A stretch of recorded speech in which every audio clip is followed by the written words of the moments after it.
Hola, ¿qué tal?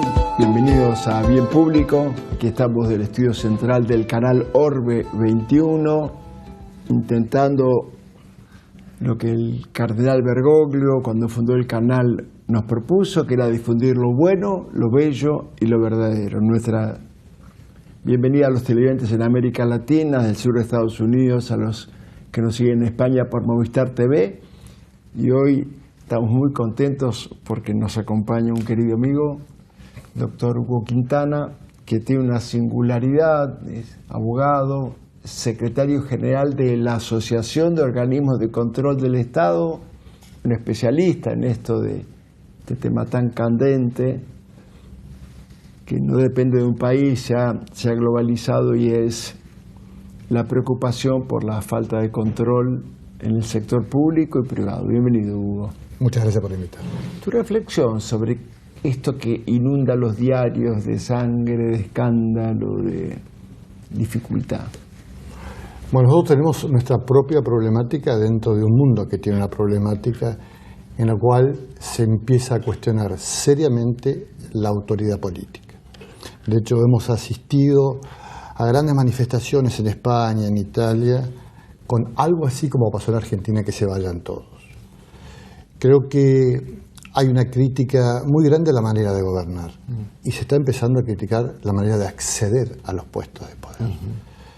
Porque esto que con la democracia se come, se educa, como decía el doctor Alfonsín, que es algo muy loable, no está pasando en las jóvenes democracias americanas ni en las viejas democracias europeas. Y es como que hay que darle una vuelta de hoja a ese concepto, al de la moral pública, que no es otra cosa que la sumatoria de las individualidades morales. La moral pública se conforma con las morales de cada uno de las individualidades. Y tenemos que arrancar por el colegio, empezar a educar en valores, los valores trascendentes. Nosotros sabemos cuáles son las cosas valiosas y disvaliosas. Siempre buscar el bien común es valioso, matar es disvalioso. Pero en el medio hay una serie de valores que se van modificando por el transcurso del tiempo, por la modificación de la cultura, etc. Creo que el principio es arrancar de muy temprano con los jóvenes, educando en valores. Hugo, estuvo días pasados aquí Mariano Narodowski, de la Universidad de Itela, doctor en educación, un gran conocedor de la problemática cotidiana, y hablaba de la devaluación de la jerarquía, de la experiencia y de la autoridad del profesor y alumno. Vos, que has sido alumno en todos los niveles, el profesor tenía la autoridad, los padres se ponían del lado de los maestros, y él manifestaba una modificación. Como especialista en el tema del control, ¿cómo ves esta posibilidad de refundar o intentar modificar esta escala de los buenos valores, de lo verdadero, de lo que le hace bien al pueblo, a las personas? A todos los que estudiamos nos ha pasado algo, ¿no? Estábamos en clase, terminaba el recreo, entrábamos a la clase, podía ser la facultad, por ejemplo, entraba un profesor y todo el mundo seguía hablando. Entraba otro y había un absoluto silencio. El respeto tiene que ver con varias cosas, con la formación académica del profesor y con personalidad. Acá, yo me acuerdo, me recibí, me ofrecieron 3 cátedras, pero nadie sabía bien lo que yo sabía en el aspecto pedagógico. Sobre eso no se trabaja. Pero es cierto que hay una responsabilidad compartida de quienes educan. Educar no es sacar profesionales como si fuese una máquina de hacer chorizos. Educar es la responsabilidad del Estado para tratar de que las generaciones futuras sean mejores que las presentes. Y creo que hay una rémora bastante grande en buscar nuevos elementos educativos para buscar una mayor cantidad profesional, no solamente en el conocimiento, sino también en la filosofía con que se educa. Los estados, yo te he escuchado decir alguna vez que a veces son bobos en cuanto a la, lo digo siempre, en cuanto a la ineficiencia, en cuanto a los gigantescos, aparecen como como virtuosos en la teoría, pero en la práctica tienen debilidades.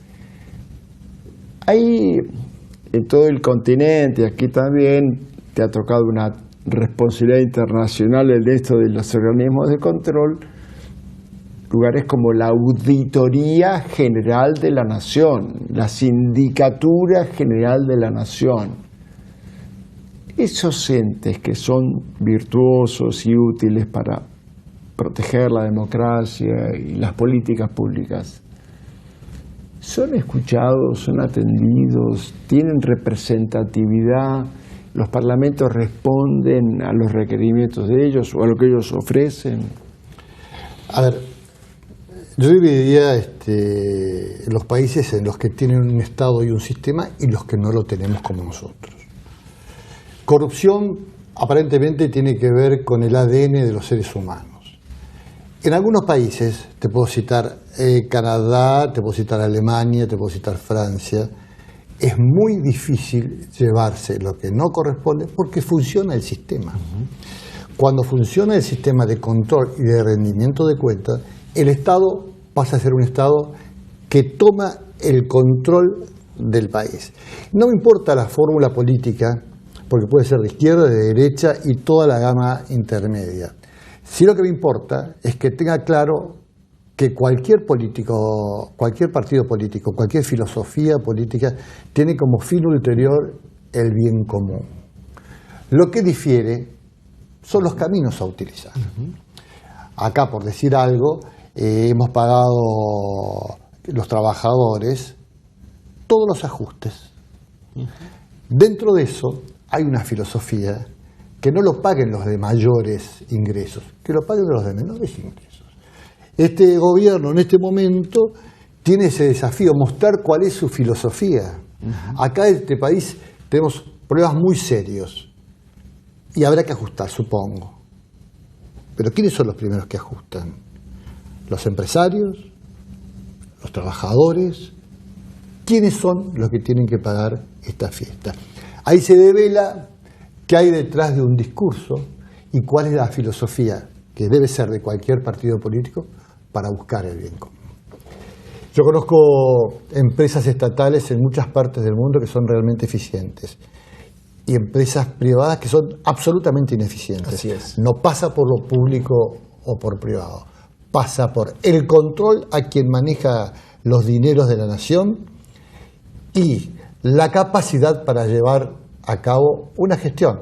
Acá hemos tenido ministros de Trabajo que no eran abogados, hemos tenido ministros de Salud que no eran médicos, es decir, somos capaces de hacer cualquier cosa. Somos tan inteligentes los argentinos que nos ponen en cualquier lado y podemos hacerlo.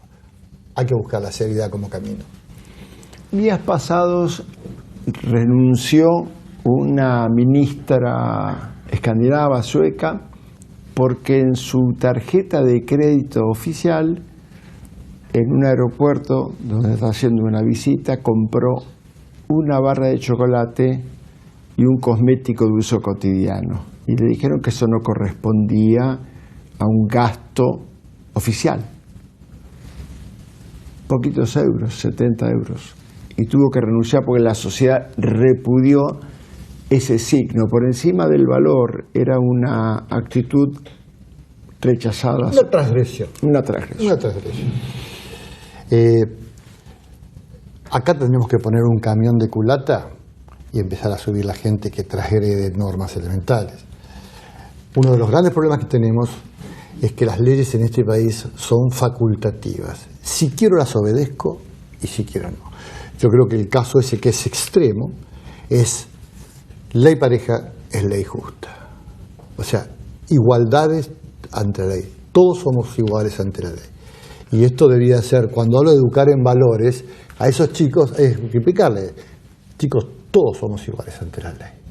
Y cuando uno tiene el concepto internalizado en términos psicoanalíticos o psicológicos, lo hace sin pensar, como andar en bicicleta. Esto requiere de una profunda modificación en el sistema de educación y arrancando bien de chiquito con los valores.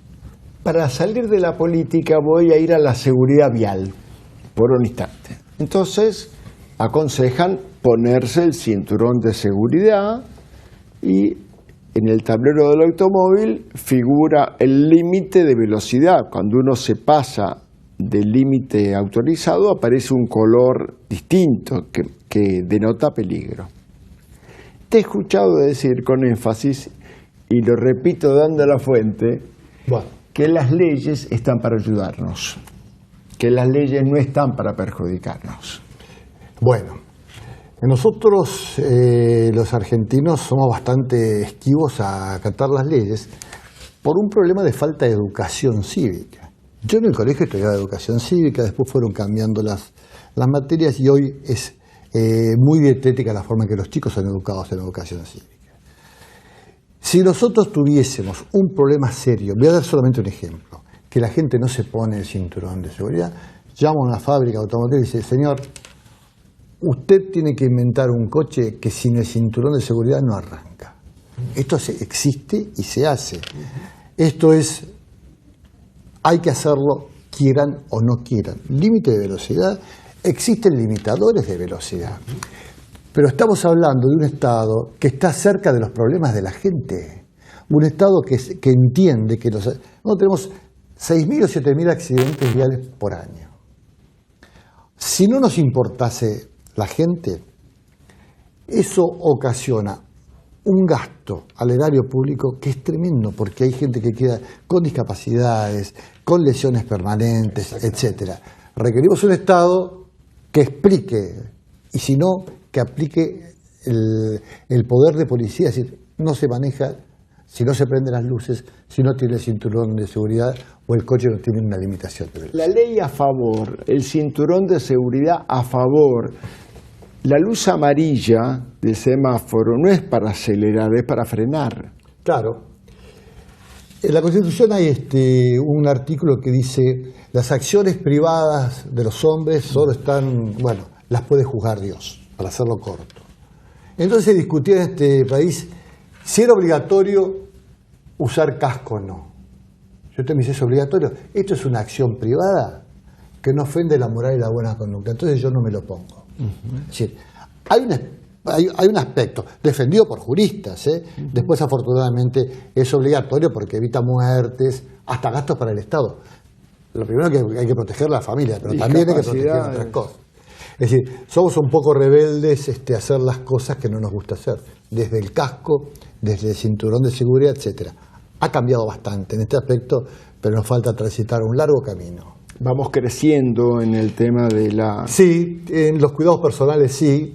Si yo voy manejando y veo que alguien tira un papel por la ventanilla, es una persona mayor.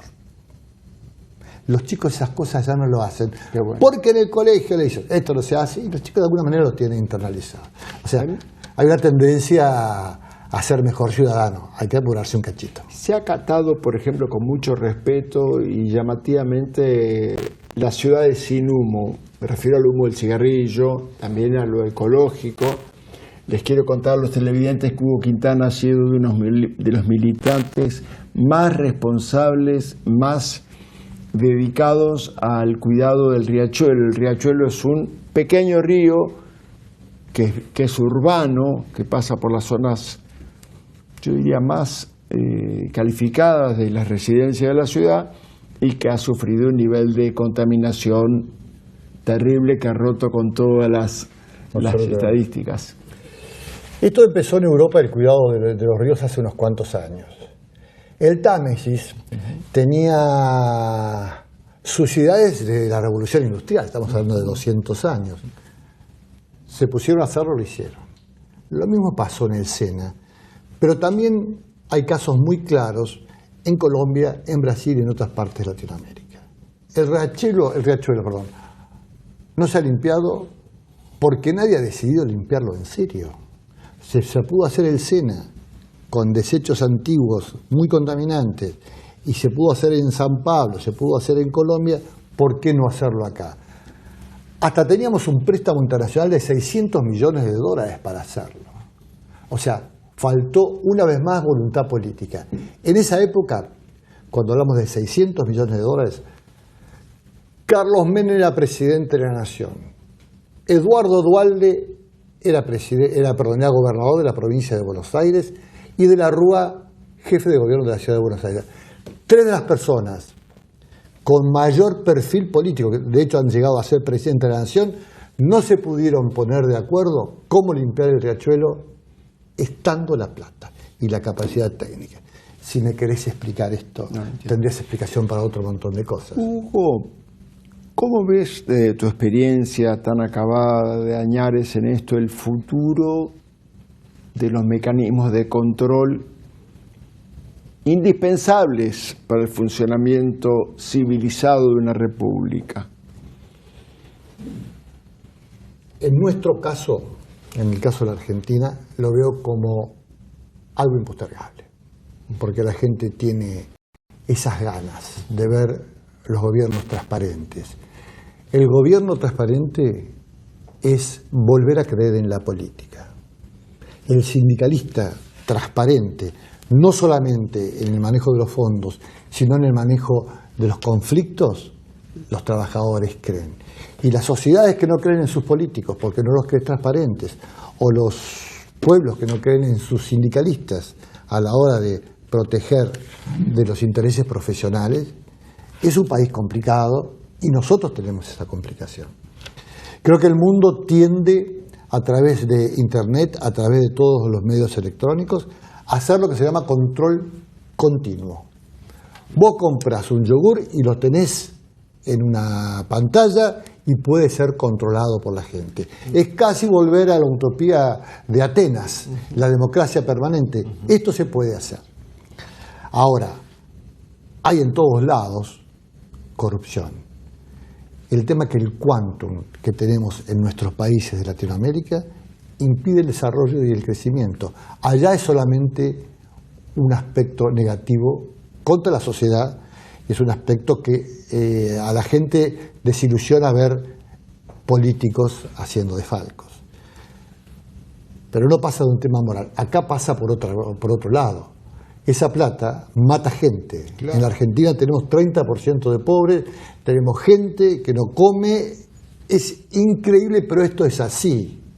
Porque no tomamos ninguna resolución cierta para terminar con la pobreza.